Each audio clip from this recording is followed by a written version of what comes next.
Go. Okay, this is Gigi. This is my hound. Hello, Gigi.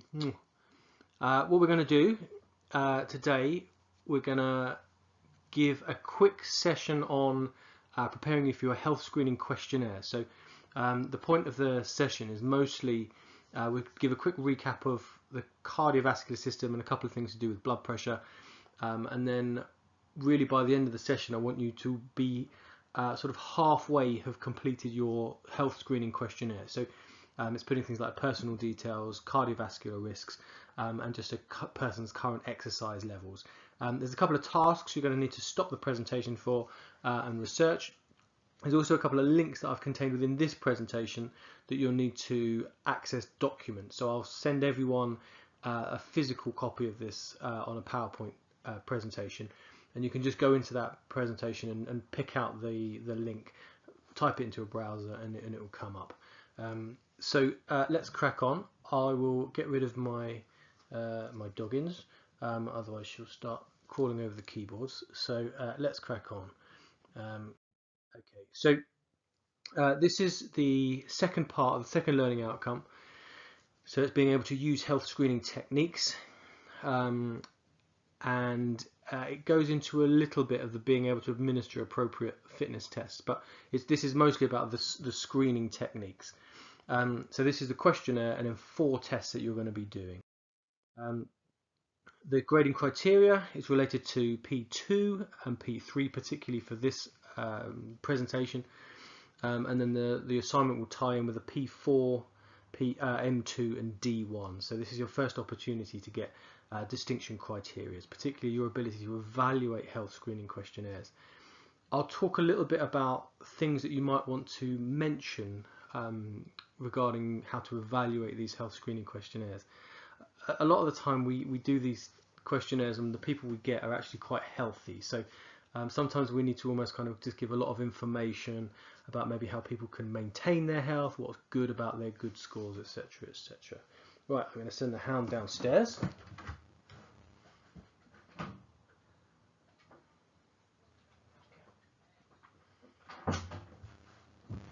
And she's gone. So this is again the bit I've just said, so if you want to look at that in more detail you can pause it. We finished the last session on this concept of atherosclerosis, so it's useful to just have a quick look at this picture again. I think this is a really nice one. The top sort of artery, what we have, I don't know if I can actually use my little clickers here, this one here, yeah, it's clever.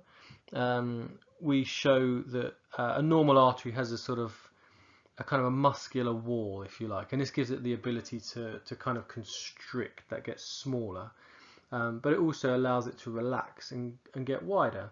So it doesn't act like a pump or anything, but it just sort of allows it to squeeze. So for example, when we exercise, we don't need blood so much going to our digestive system, so the blood vessels sort of squeeze down to restrict blood going to that area. What we've got here in the second picture here is we've got an early injury. So this could be even something like a little tear in the wall of that artery. You know, these sort of microscopic, and it allows these almost kind of like fatty cells inside, and they attract sort of inflammation and more fatty cells until we end up with these sort of what are called plaques, so big sort of fatty sort of hardened lumps within those walls. And so you can imagine that over time they do a couple of things. They restrict flow through those arteries, and that can happen anywhere in the body. Here it's got it linked into the coronary artery. So if I just try and bring that up in yellow, this red stuff is the coronary arteries. So it branches off this big blood vessel here called the aorta, and that supplies the heart with its own kind of little blood supply. So you can imagine when the heart needs more oxygenated blood, so when we're exercising it starts to beat much harder, that if you've got a great big sort of fatty lump like this in the way, it's not going to be able to get enough blood to it. So the condition that's associated with that is angina, which is where the sort of heart almost kind of cries out for oxygenated blood. And you get this sort of crushing, sort of chest pain, usually related to higher levels of exertion. But also sometimes people get it when they're very sort of tense and very stressed, and their heart rate suddenly rises. Also, their whole blood vessels sort of constrict down. So atherosclerosis will often be combined with raised blood pressure as well, and also sort of side by side, blood pressure can contribute to atherosclerosis, and atherosclerosis can contribute to high blood pressure. So the two almost sort of cycle together. We look at blood pressure, and we relate most of it to this, what are our kind of norms levels. So here we've got our norms. We express it as millimeters of mercury, so a reading of pressure. So the systolic pressure is this top one, and this is the pressure in the system when the heart's beating. So if you can imagine that the heart beats, it pushes its blood to the arteries, and then inside those arteries we're really sort of trying to get a gauge of the sort of pressure that blood exerts on those arterial walls. So we can imagine a really high pressure is putting almost like a bursting pressure on those walls. Also, if I've constantly got built up sort of pressure in those walls, the heart's going to have to try and push much harder to get new blood through. So there's almost a kind of a double whammy. So it creates sort of extra stress on the vessels themselves, and also all the organs that those vessels are attached to. The diastolic pressure, this is the one we're mostly interested in. This is the one that sort of tells us most about the underlying health of the system.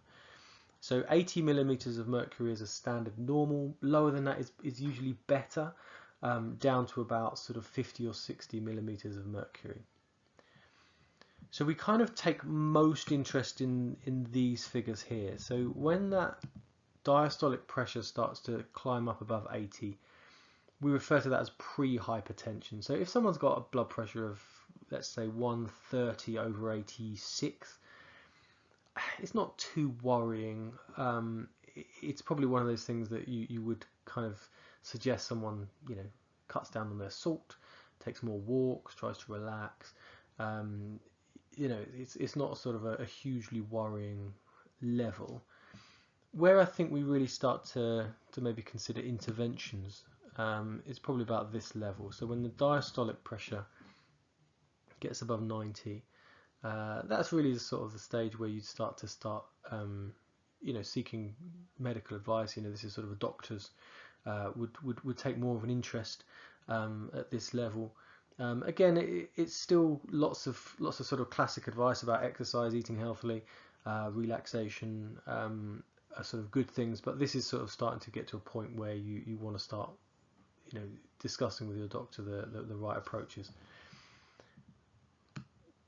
When the diastolic pressure reaches 100, in the fitness industry there's a kind of a rule really that if it's over 100 you don't exercise until you've got a note from your doctor to say they've assessed you and they're happy for you to start exercising.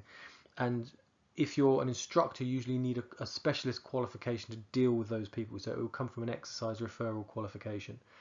Those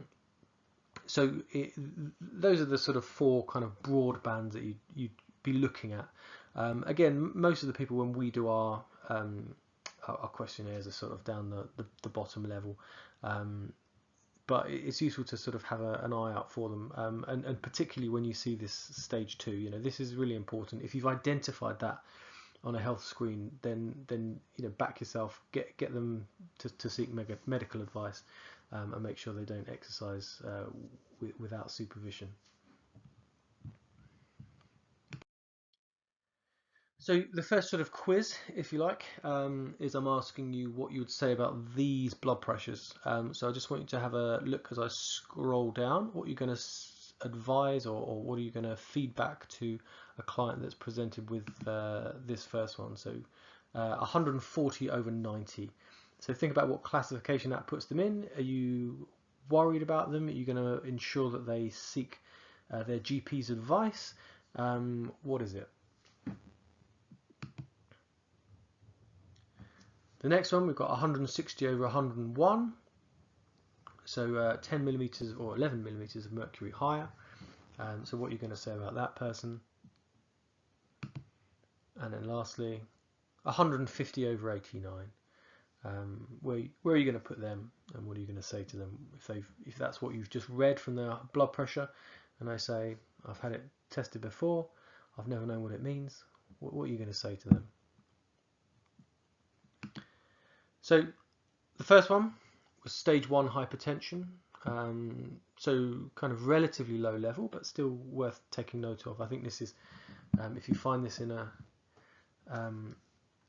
someone, this is really something you can do quite a lot about with diet and exercise. The next one is stage 2, so this is someone who's lopped over the 100 rule, so this person needs to get a GP okay before they begin exercising with you. And this person is just in the pre-hypertension.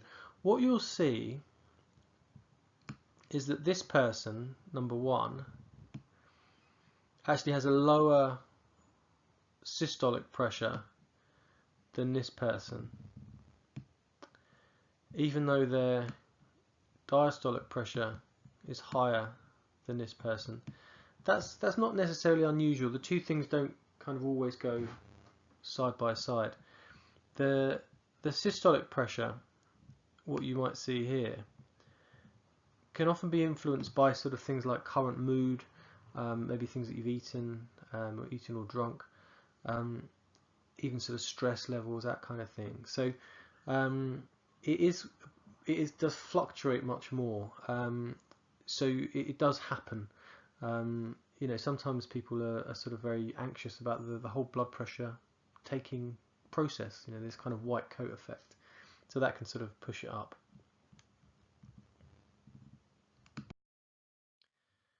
So the question is, what does exercise do to it? So, you know, part of it is we're kind of told that exercise is good for blood pressure, but we probably need a sort of idea about which type of exercises are good, and maybe which ones are bad. So this picture shows two types of exercise. On the left hand side, it's got what's its terms dynamic exercise.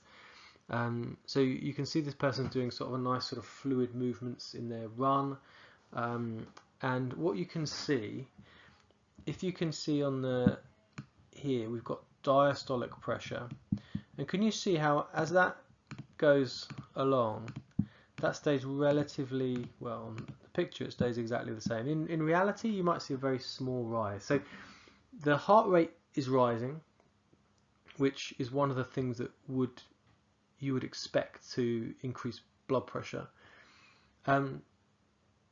Why that sort of underlying pressure when the heart relaxes isn't rising is because that blood's got somewhere to go. As the limbs are moving, the blood pumps out to the limbs, but because the limbs are moving, they're almost kind of pumping the blood away, and they're also bringing it back to the heart. So it maintains actually quite a nice sort of even keel in that system. You don't get real build up of pressure. The systolic pressure, oh, that was clever. The systolic pressure rises, but a little bit, in quite a consistent manner. So obviously the heart's beating faster.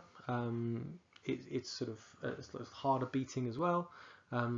So there's more sort of movement, but actually it's a sort of a much more controlled rise. Now, if you contrast that, I'll do this one in green. You can see the diastolic pressure. So this terms it isometric exercise.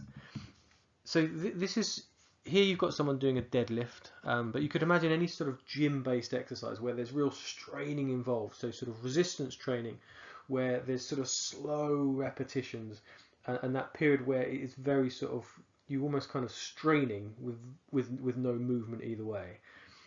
What you see here is a very large, well, a relatively large rise in that diastolic pressure, and a really huge rise in that systolic pressure.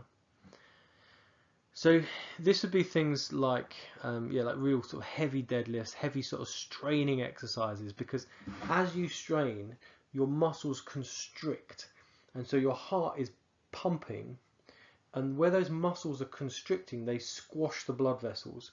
So the actual sort of pressure in this central portion goes really high and almost up through the head as well. So you've got this sort of large amount of pressure being developed, and your heart almost kind of responds by trying to push even harder and faster. So you can imagine if someone has got an underlying weakness in the system, maybe there's an area where there's maybe even a small aneurysm, an area of weakened blood vessel, you can see that there'd be potential for, you know, quite catastrophic damage in someone who's got, you know, problems in the first place. So the sort of exercises we kind of avoid, in the top we've got Arnie deadlifting here. So just the strain and the fact that it's very isometric will sort of push that pressure up. Here we've got someone pushing a big weight above their head, so that, again, the heart sort of quite constricted muscles, but also the heart has to push uphill to sort of pump that harder. Here we've got someone doing a pointless wall sit on the right hand side. So again, all the leg muscles are sort of constricted, so they're sort of squashing blood vessels, the heart's having to work hard, and there's no sort of rhythmic motion of the limbs to sort of take the blood away and put it back. So there's a lot of pressure built up in that central portion. Same point with a relatively pointless plank. And these chaps on the left hand side, I'll give them a little racket, playing squash. Again, just the sort of vigorous nature. If you've got high blood pressure already, that the sort of intense nature of the game is really sort of going to push that pressure through the roof. So if you think of good things, good recommendations, if you look on the NHS website about, you know, moderate intensity exercise, so any sort of rhythmic type of exercise is great. Walking, cycling, you know, stuff where you're not sort of holding sustained postures for long periods of time. So things like you know, just rhythmic motions are great for blood pressure, and long sort of whole body movements. So things like rowing, cycling, jogging, walking, all really good. So here, what you can do about it. So what I'd like you to do is just have a look at what information is out there. I think it's important you go to a good source of information. So at the top here, what I've recommended is here that you review what the current NHS recommendations are for reducing blood pressure. So just Google NHS plus hypertension plus treatment. It should take you to this link, which is here. So you can do it that route, or you can just sort of take it out of this presentation when I give you the physical copy.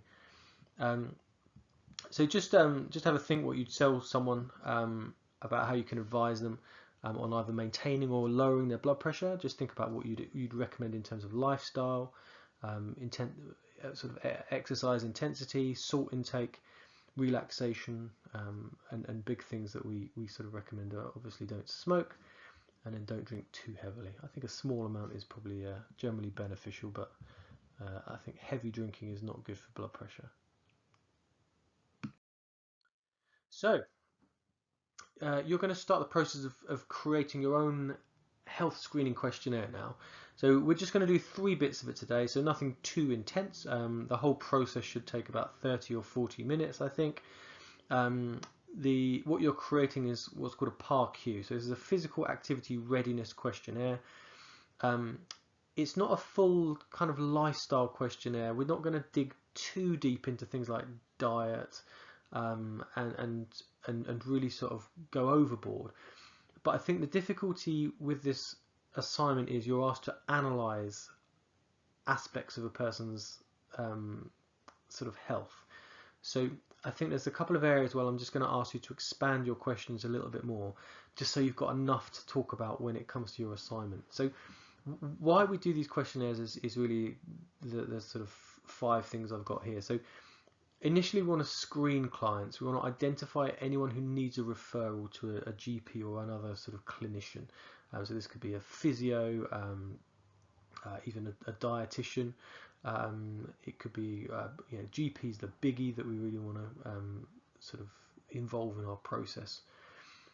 We want to identify, that should say, any pre-existing conditions, contraindications to exercise or red flags. So things that sound really nasty, that might sort of make us think that that person's got something underlying not right with them. So this could be just sort of, let's say they repeatedly feel dizzy, they sort of have blackouts, or they feel like they've got a fever. Maybe they're waking up at night with sort of night sweats repeatedly. They've got hacking cough, whatever. So we want to make sure we can identify any of these red flags that might indicate conditions. And also we want to indicate if they've got any contraindications, if they've got any maybe sort of injuries or recent surgeries that mean that the exercise would make them worse. The important thing you're going to do for me today is do a coronary risk assessment. So pick out the key risk factors for heart attacks. We're going to identify health risks such as hypertension, obesity, high waist-hip ratio. So a lot of this is in your testing section. And importantly, we're going to ensure that a professional service is delivered that meets the duty of care and health and safety needs. So we're sort of providing that service to our clients, but also we're kind of backing our own, or sort of covering our own backs in a way, making sure we can show that we've taken full steps to ensure that we've kind of considered the client's safety. So first of all, I'm going to ask you to step away from this presentation in a minute, give a pause, and you're going to start creating your form. So a Word document is ideal. If you have no access to any form of typing or computer, you can handwrite, but you've got to have such good handwriting. I would suggest that your writing is in either capitals or unjoined writing, so it's very, very clear. And you're going to need to create 2 copies of your work, so you'll need to be able to sort of take a scan of your original. So what you're going to include is this. You're going to ask to include personal details. So name, address, date of birth, contact details, occupation. Oh, that should have been it. You can clear back to it. You might also want gender in there as well, or sex, and so some people have names where you can't quite work it out. So if you could just pause the presentation now and get that done for me, that would be fantastic.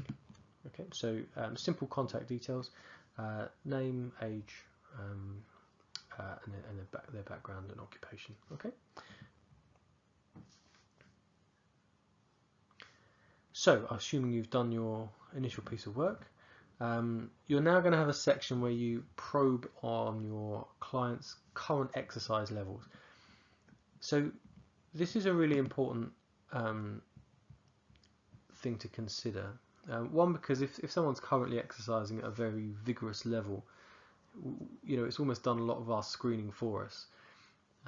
You can sort of say, you're very happy, you're ready to go. So it's very rare that those people who have been exercising for a long period of time present with difficulties. A lot of people will come with sort of periods of long-term sedentary behaviour. So I think it's important that you know what's recommended as a sort of amount to look after our health. So on the left hand side I've got 2 links. One is to the NHS, their sort of Live Well campaign, and then on there it just mentions the recommended amounts of exercise for general health and to maintain our health and reduce what's called all-cause mortality, all causes of death, unfortunately.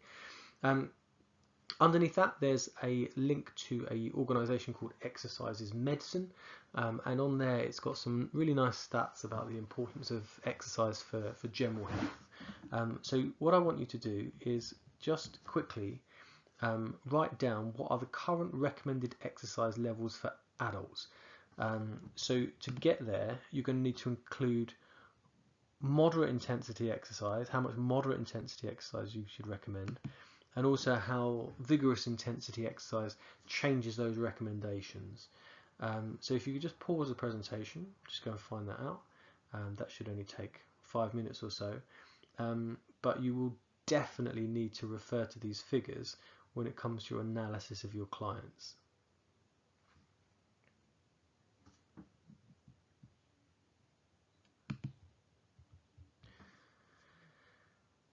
So now you've written down your intensity levels, I want you to now add to the questionnaire that you started creating a while ago, I want you to add 5 questions that you will ask to determine the amount of exercise someone gets each week, which is going to include the total minutes, the intensity, the type, and also maybe their exercise preferences. So I want you to start just creating that picture of what someone's doing, how intense they're working, and importantly actually that you can in your analysis work out how many minutes each week they're doing of moderate intensity exercise and vigorous intensity exercise. So I'm not going to tell you there's one way to do this. I want you to think creatively. I will allow you an extra 2 questions if you wish, but I would say no less than 5. And I want you to really think about how you're going to tease that information out of a person. That you can at the end of the questionnaire state they do 60 minutes a week of moderate intensity and 35 minutes of vigorous. That you definitely can understand that. Also remember, people won't know what you mean by vigorous and moderate intensity. They won't know the distinction. So you may need to include an explanation of that if that's something that you've referenced in your work. So think about how you're going to attack that and make sure you get it done. So that should, I would imagine, take a good 20-25 minutes. So get to it.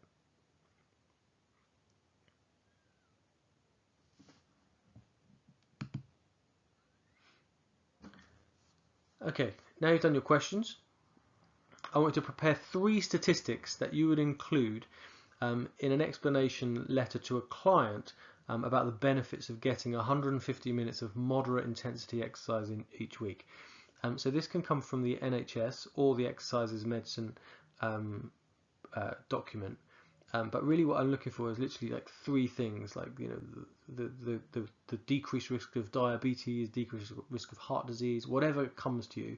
I want some good quality backed up statistics that you're going to use because your evaluation of your client needs to show real reference to statistics and wider reading. So this is your opportunity. So note down where the stats are and where they come from, and think about how, when it comes to our clients, even if they're healthy, we can bring them into an explanation of the benefits of maintaining their health.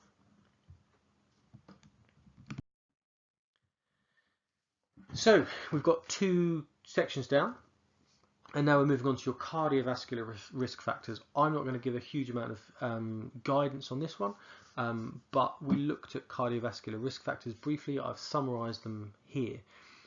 So things that make an increased risk of cardiovascular disease or the increased likelihood of cardiovascular risk being present is 1, being male is sort of slightly more prevalent in us, and at an earlier age. So a man over 45 or 45 or over, or a woman 55 or over, that we count that as a cardiovascular risk factor.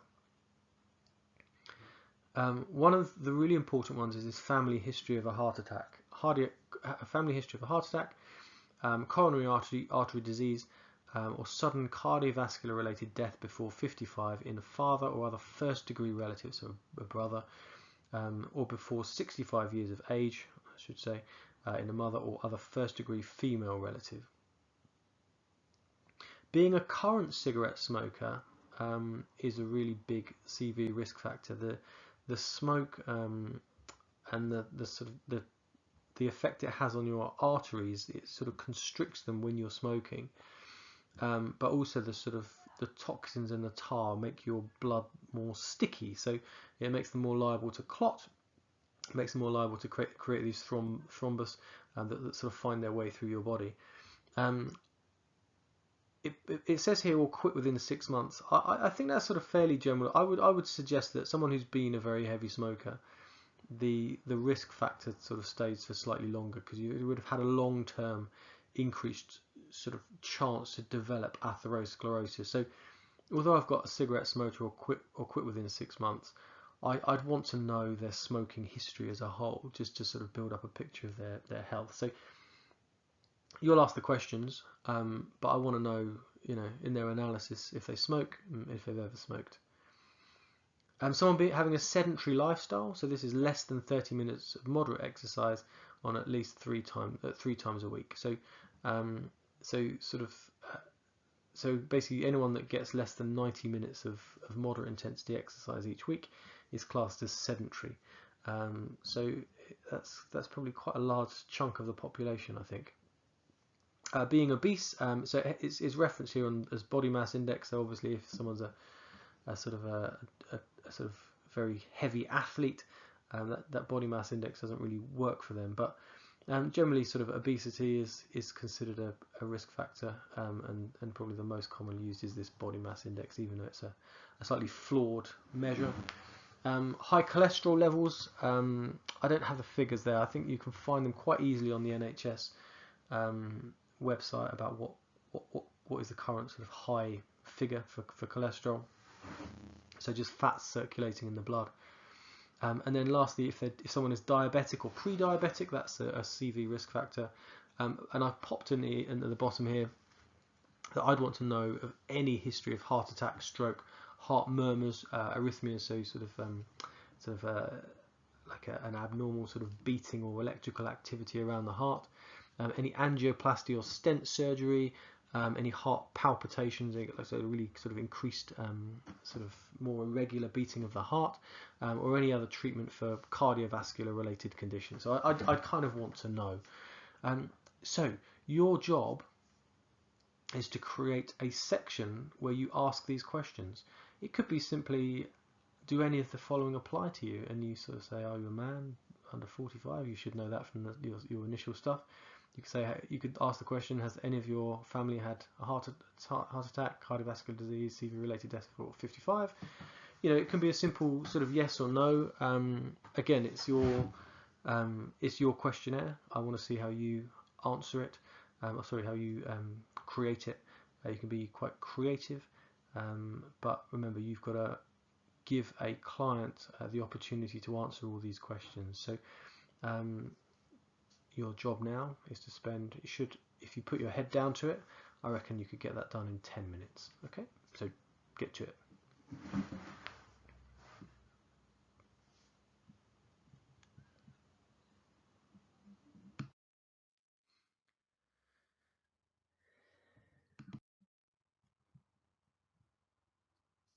So far you should have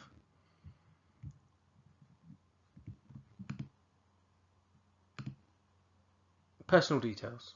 So that should be the first bit. So this is age, address, date of birth, gender, phone number, email address, occupation, star sign, all those important details. Number 2, you should have a section where we find their current exercise levels. What are they doing currently? You might even ask about what they've previously done, what things they enjoy. This sort of helps build that sort of process of client care. You might sort of change the type of exercise you give them if you're in a sort of gym-based environment. But importantly, we want to find out if they're getting the current government recommended amount. So this sort of 150 minutes a week of moderate intensity, or slightly less if it's vigorous intensity. And you should have screened their cardiovascular risk factors. So the 3 big sections you've done. The sections that we've got to finish are going to be the red flags. So things that kind of don't look right. So things like people blacking out, having sort of night sweats, things that sort of suggest they may not be in good health. We want to consider someone's medical history. So things like previous illnesses or current illnesses, injuries they've had or currently are suffering. And then I've got another section on injuries and also their goals.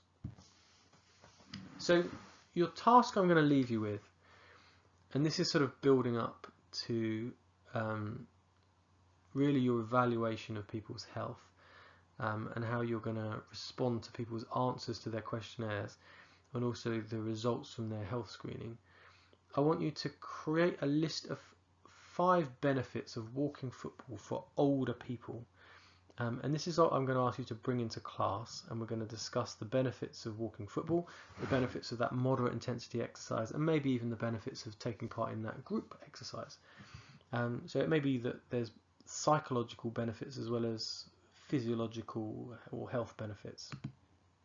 So included in that, I want 3 statistics that's going to back up your statements with actual facts.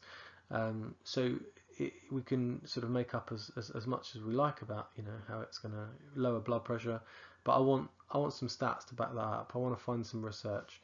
So where you're going to get that from, these 2 are good start points. Saga magazine, a magazine for older people, and the Walking Football Association. They've both done little sections on the health benefits of football, walking football, sorry, and I want you to consider what they say, and also hopefully it will sort of show a bit of relevance to some of the topics you've been considering so far, particularly with respect to the cardiovascular system, blood pressure, and the conditions we've looked at in class, things like strokes, heart attacks, and what have you.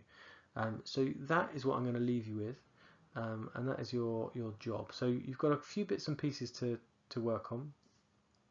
You should have by now, assuming you haven't just whizzed through this presentation in the 36 minutes it's taken, you should have the meat of your questionnaire done. You should have contact details, etc. You've got a discussion of the person's exercise levels.